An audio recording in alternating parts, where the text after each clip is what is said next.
राष्ट्रीय गीत आज हर हिंदुस्तानी चाहे वो किसी भी मजहब का हो उसके लिए शान है। जब भी वो राष्ट्रीय गाना चलता है, राष्ट्रीय गान शुरू होता है, चाहे कोई भी हो मगर भारतीय है तो उसका सीना चौड़ा हो जाता है। जन गण मन अधिनायक जय है। टैगोर साहब, टैगोर जी का स्टेटमेंट सुनिए आप। वो कहते हैं, टैगोर जी कहते हैं कि अगर करबला के मैदान में, अगर करबला के मैदान में इमाम हुसैन अपना सर न कटाते तो आज कायनात में कोई पिता परमेश्वर का नाम लेने वाला नहीं था। क्यों? इसलिए कि यजीद सबको खत्म करता जा रहा था। यजीद कहता था ना अल्लाह है, न ईश्वर है, न गॉड है, न उसका कोई राजदूत है, न कोई अवतार है, न कोई नबी है, न कोई पैगंबर है, सब कुछ मैं हूं। हुसैन इब्न अली ने कहा अल्लाह भी है, उसका रसूल भी है, उसकी किताबें भी हैं, ये इंसान भी है, सबका अपना अपना मकाम है। उसने कहा हुसैन तुम हमसे टक्कर नहीं ले सकते, अब आपका अकीदा मेरे साथ रहे तो आप बोलेंगे। हुसैन तुम मेरे साथ टक्कर नहीं ले सकते इसलिए कि ताकत मेरे पास है, तलवारें मेरे पास है, सिपाही मेरे पास है, इक़्तिदार मेरे पास है, पावर मेरे पास है, हुकूमत मेरे पास है। हुसैन ने हाथ उठाए, यजीद तेरे पास सब कुछ है, मेरे पास मेरा परवरदिगार है।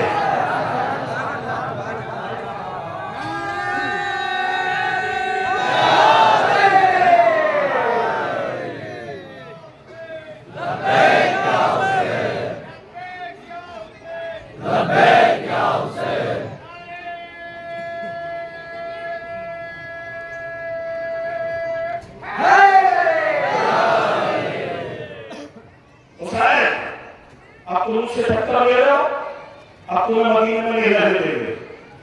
हुसैन ने लेकर कोई बात नहीं, 28 रजब को मदीना छोड़ के जा रहा हूं और वादा करके जा रहा हूं कयामत तक कभी मदीने में पलट के वापस ना आऊंगा। मैं कभी मदीने में ना आऊंगा मगर जंगल में एक ऐसा शहर बसाऊंगा जहां मदीने वाले खुद चल के आएंगे।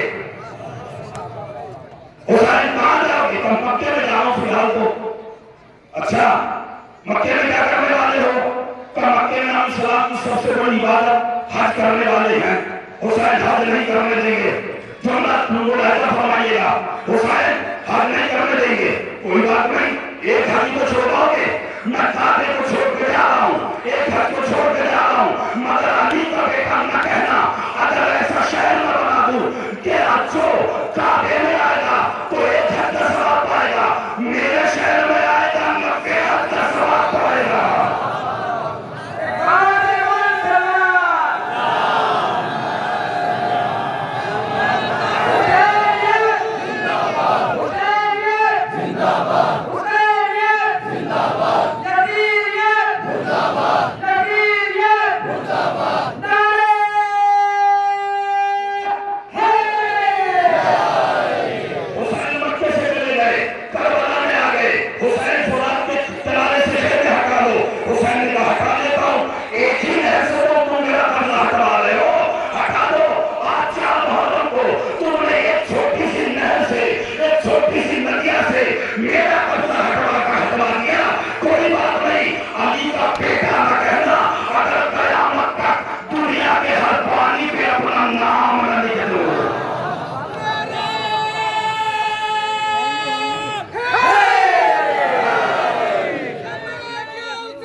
हुसैन तुम्हारे खेमे जला देंगे, जला दो, चाबी खेमे तो जलाओगे, जला दो। कसम खुदा की फातिमा का लाल हूँ, वादा करता हूँ तुम करबला से मेरे 4 खेमे मिटाओगे। मैं दुनिया के हर शहर में, हर गांव में, हर गली में अपने इमाम भाई बनवा दूंगा।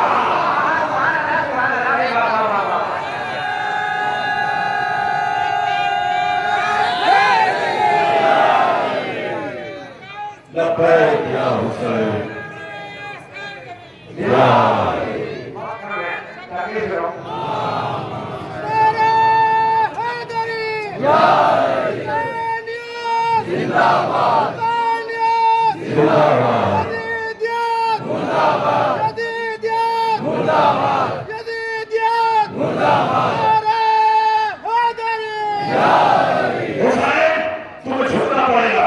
हुसैन का बिल्कुल नहीं झुकेंगे, गलत के सामने बिल्कुल नहीं झुकेंगे। क्यों? हुसैन क्यों गलत के सामने नहीं झुकेंगे? और जो मेरे गैर मुसलमान भाई आए हुए हैं वो भी एक बड़ा मैसेज लेके जाए। हुसैन हमारे सामने झुकना पड़ेगा, तो नहीं झुकेंगे। काम सुपर पावर है, होते रहो, हम तुम्हारे सामने नहीं झुकेंगे। हुसैन मार डाले जाओगे, मान लो तुम्हारे सामने नहीं झुकेंगे। क्यों? मोहम्मद के नवासे में करबला के मैदान में बाबा से बुलंद बुलंद आवाज से नारा लगा के फरमाया, सुन, इंसान वही है जो गलत के सामने न झुकाए। इंसान वो है जो गलत के सामने न झुके। इंसान वो होता है जो गलत को झुका दे, खुद को उठा दे।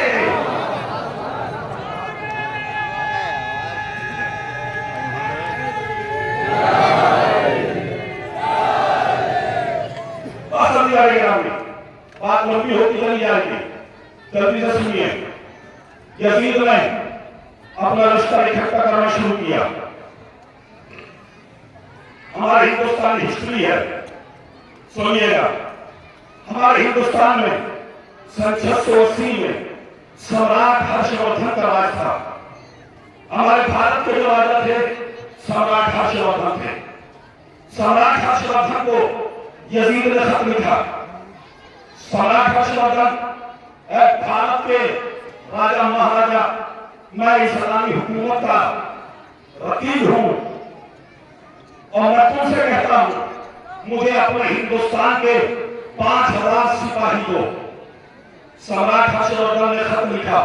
वो खत सुनिए, कसम खुदा की हिंदुस्तानी होने के नाते सब जो है वो फख्र से ऊंचा हो जाएगा। सम्राट हर्षवर्धन ने लिखा, सुन यजीद, अपने ठीक होने की धमकी किसी और को देना, ये भारत है, ये भारत है। और भारत सबूत कभी किसी बातिल की धमकियों में नहीं आते। हम धमकी की तरीके से व्यक्ति भी भेजेंगे। मामला रखा क्या है? पर मामला यह है कि मेरे दिल को हुसैन नामी व्यक्ति मिटाना चाहता है। सम्राट हर्षवर्धन ने कहा कोई बात नहीं, हम अपने लेविन से जो है वो इंक्वायरी करेंगे। इंक्वायरी कमेटी बिठा दी गई। इंक्वायरी कमेटी में यहां से 5 आदमी चले, जिनमें उस इंक्वायरी कमेटी के जो हेड थे उनका नाम था मणिराम रावत। मणिराम रावत और 4 आदमी और चले अरब जमीन पर करबला और मक्के के बीच में पहुंचे थे। रास्ता भटक गए थे। अचानक से हुसैन इब्ने अली ने अपने भाई, मत संभालिए कजोला, अपने भाई हजरत अब्बास से कहा, अब्बास देखो वो हिंदुस्तानी डेलीगेशन आ रहा है, वो हिंदुस्तानी डेलीगेशन आ रहा है और उसके जो हेड ऑफ टीम है उसका नाम है मणिराम रावत। जाओ उसे बुला के लाओ। जनाब अब्बास गए। मणिराम रावत, तुम्हें मेरे मौला बुला रहे हैं। उसने कहा भाई आप लोग कौन? हम तो अरब धरती पे पहली बार आए हैं, हमारा नाम भी कोई नहीं जानता। जनाब अब्बास ने फरमाया आपने मेरे मालिक से चल के पूछना। इमाम हुसैन के पास आ गए। मणिराम रावत ने हैरत से पूछा भाई आप हैं कौन? आप मेरा नाम कैसे जानते हैं? इमाम हुसैन ने जवाब दिया, मणिराम रावत अगर तुझे मेरी मारिफत होती तो तू सवाल न करता, मगर मैं तुझे बता दूं मैं तेरा नाम भी जानता हूं, मैं तेरे आने का काम भी जानता हूं, जिस वजह से तू आया मैं वो भी जानता हूं। तो वजह बताओ क्या है? तो तुम्हें यजीद नामी एक व्यक्ति ने खत लिखा तुम्हारे महाराजा को, उसने तुम्हें इंक्वायरी के लिए भेजा है। जाओ बता देना जो यजीद ने लिखा वो झूठ है, इसलिए कि मोहम्मद मेरा नारा है, उसका नारा नहीं है। कुरान मेरे घर में उतरा, उसके घर में नहीं, वही मेरे घर में आई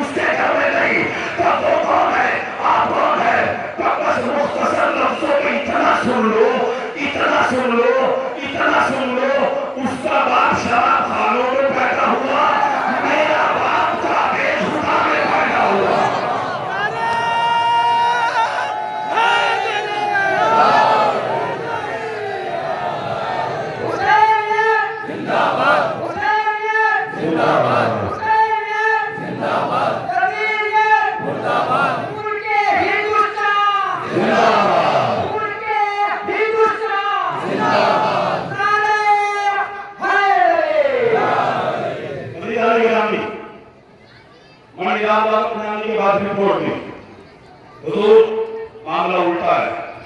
यहां से फौरन सम्राट हर्षवर्धन ने सत्य को पहचानते हुए, इंसानियत को परखते हुए फौरन 5000 सिपाहियों का एक लश्कर करबला के लिए रवाना किया। मगर ये लश्कर करबला में 11 मुहर्रम को पहुंचा और रिवायतों में, हिस्ट्री में यह भी मिलता है कि मणिराम रावत हिंदुस्तान वापस नहीं आए। उन्होंने सम्राट हर्षवर्धन को खत लिखा, मेरे अंदर इतनी हिम्मत नहीं है कि मैं तुम्हारा सामना करूं, क्योंकि तुमने मुझे इंसानियत बचाने के लिए भेजा था और मैं इंसानियत नहीं बचा पाया। दुनिया कहती है कि यजीद को बुरा न कहो, वो मुसलमान था। वो मुसलमान नहीं था, वो इंसानियत के नाम पे बदनुमा धब्बा था। और इसे मैं नहीं कह रहा हूं, सुबह की वजह से वाकया शुरू किया था, मगर फिर बात कहीं और निकल गई थी। अब वो वाकया सुनिए और यहीं से मसाया है। हमारे हिंदुस्तान की बड़ी अजीम शख्सियत, prime minister of India Shrimati Indira Gandhi Hyderabad Hussain day में पहुंचती हैं। जाने के बाद स्पीच देती हैं और अपनी स्पीच में कहती हैं, मुझे बताया गया था कि करबला हक व बातिल की जंग है। करबला मुझे बताया गया था, करबला दो मुल्कों की जंग है, करबला हुकूमत की जंग है, करबला इक़्तिदार की जंग है। मैंने इसी बात को सोचकर करबला की हिस्ट्री को पढ़ा और करबला की हिस्ट्री पढ़ते पढ़ते मैंने सोचा, हुसैन ने मदीना छोड़ा, हो सकता है हुकूमत की जंग हो, इसलिए इंसान अपने मकसद को पाने के लिए अपना घर छोड़ देता है। मैंने हुसैन का मक्का छोड़ना पड़ा। मैं समझती रही कि इंसान अपने अजीम मकसद को पाने के लिए अपनी इबादत को, अपनी पाठ पूजा को त्याग देता है। हुसैन करबला में आ गए और रोज़े आशूर 10 मुहर्रम 61 हिजरी 9 अक्टूबर 680 ईस्वी आ गया। हुसैन के लश्कर वाले यजीद के हाथों मारे जाने लगे, हुसैन के सरदार मारे गए, हुसैन के भाई भतीजे मारे गए। मैं समझती रही हक व बातिल, मैं समझती रही तो हुकूमतों की जंग है। अब जुमला सुनिएगा, जहां तक ये मेरे सामने पूरा मरमा खड़ा है। इंदिरा गांधी कहती है, मैं तो हैरान उस वक्त हुई जब मैंने देखा कि इस लश्कर में एक ऐसा बच्चा भी है जिसे ये भी नहीं पता कि तीर खाते हंसा जाता है या रोया जाता है। तो तब मैं समझी कि करबला न हक व बातिल की जंग है, करबला न हुकूमत की जंग है, करबला न इक़्तिदार की जंग है। फिर क्या है? वो इंदिरा गांधी कहती है कि मैं तो ये समझी हूँ कि करबला इंसान और जानवर की जंग है। एक तरफ जानवर यजीद था, दूसरी तरफ इंसान हुसैन थे। हाँ दादा, मैं मसला शुरू करने से पहले अपने हिंदुस्तानी हुकूमत का, अपने स्टेट के चीफ मिनिस्टर का और अपने डिस्ट्रिक्ट मजिस्ट्रेट का और यहाँ पर हमारी सिक्योरिटी के लिए आए हुए पुलिस प्रशासन का, अपने पूरे शिया समुदाय की तरफ से उनका आभारी हैं, उनका अभिनंदन करते हैं, उनका थैंक यू बोलते हैं कि वो अपने कीमती वक्त देकर हमारी सिक्योरिटी के लिए आए। अजीजों, ये हिंदुस्तान के अंदर मैं ये बात शिया मुसलमान होकर पूरी जिम्मेदारी के साथ कहता हूं कि जिस शान से हम अपने भारत में आज हुसैन का गम मना रहे हैं, उस शान से दुनिया के किसी मुल्क में हुसैन का गम नहीं मनाया जाता। और क्यों ना हो, इसलिए कि हमारा भारत हमेशा हर दौर में अमन का परचम बुलंद करता रहा है। हमारे भारत में हमेशा दुनिया के अंदर शांति चाहिए है और उसी का नतीजा था कि हुसैन इब्न अली ने जब करबला में हुसैन को बॉम्ब कर दिया गया, अरेस्ट कर दिया गया, हुसैन ने उसी चीज को देखते हुए कि दुनिया में अगर कोई शांति का देश है तो भारत है, हुसैन ने कहा था कि मेरा रास्ता छोड़ दो, मैं हिंदुस्तान चला जाऊंगा।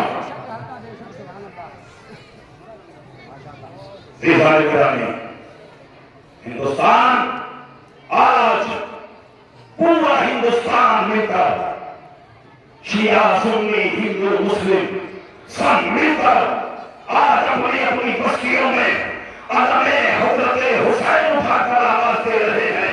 हुसैन अगर तुम ना सके तो कोई बात नहीं, आज तुम्हारे नाम का बोलबाला पूरे भारत में है। कैसे कैसे लोग आ गए थे करबला में, कैसे कैसे जानवर थे करबला में। मुसलमान कहते थे मुसलमान थे, मुसलमानों का एक उसूल है, अगर गलत कहूं तो यही आके मुझसे सवाल कर लो या समझ लो या मुझे समझा दो। उसूल है मुसलमानों का एक। मस्जिद का एहतराम क्यों करते हैं? काबे की छवि है, काबे की डुप्लीकेट है मस्जिद, इसलिए एहतराम करते हैं। तो करबला में रसूल अल्लाह का डुप्लीकेट, रसूल अल्लाह की छवि हजरत अली अकबर था। अगर वो मुसलमान थे तो क्यों उन्होंने रसूल की छवि को कत्ल किया?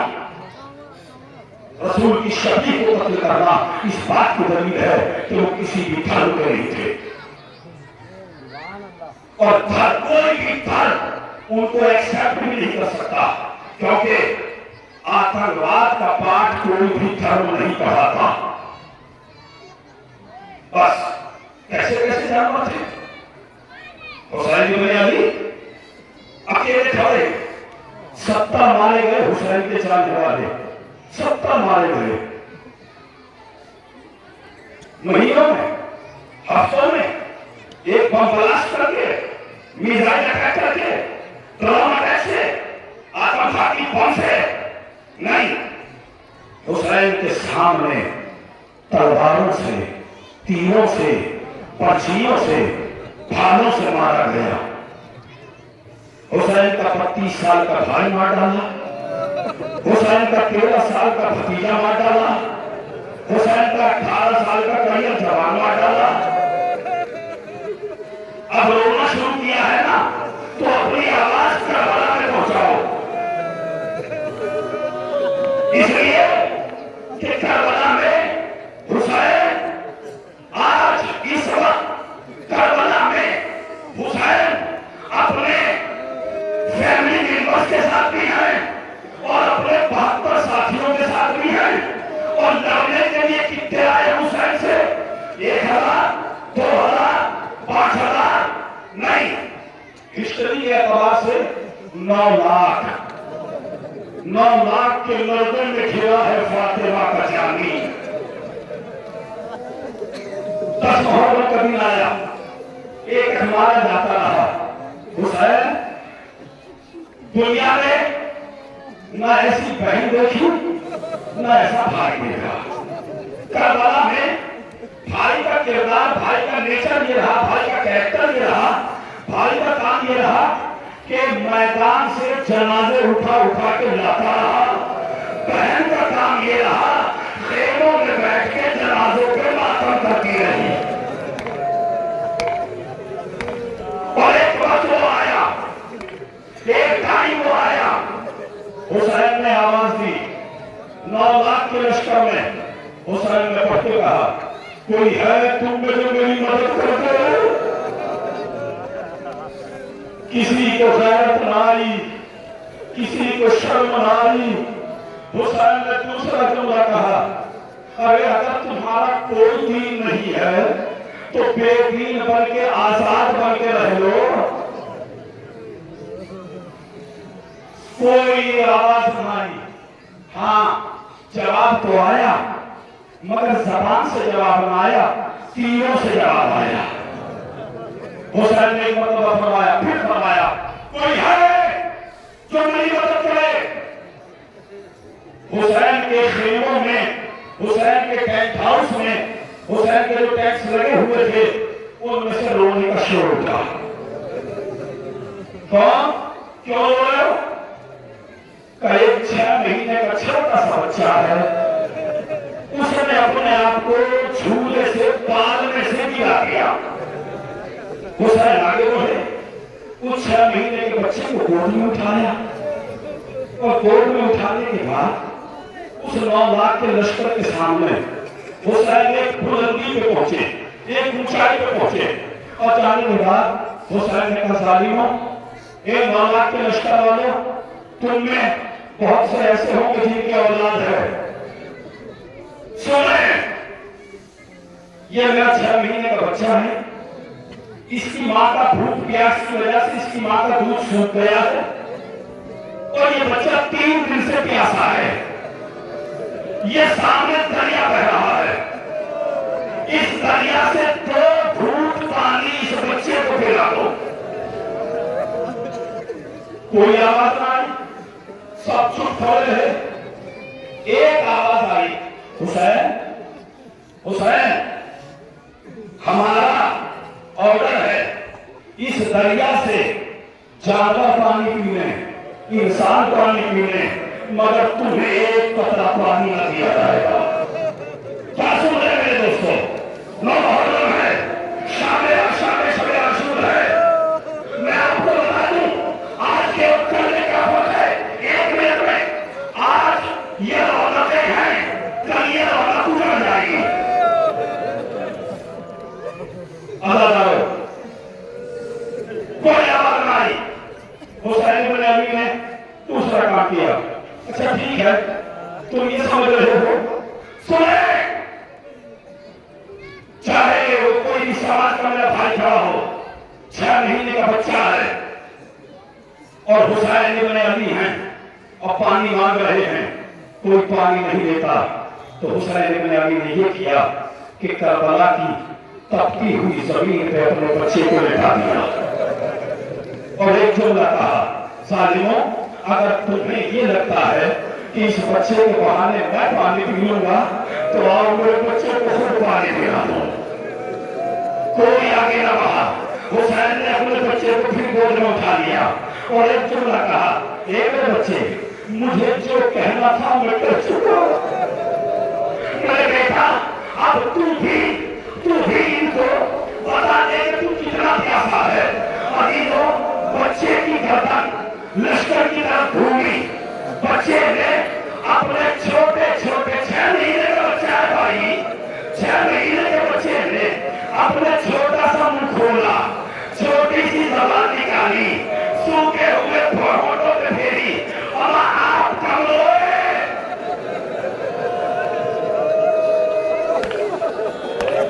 देखने वाले लोग बड़े,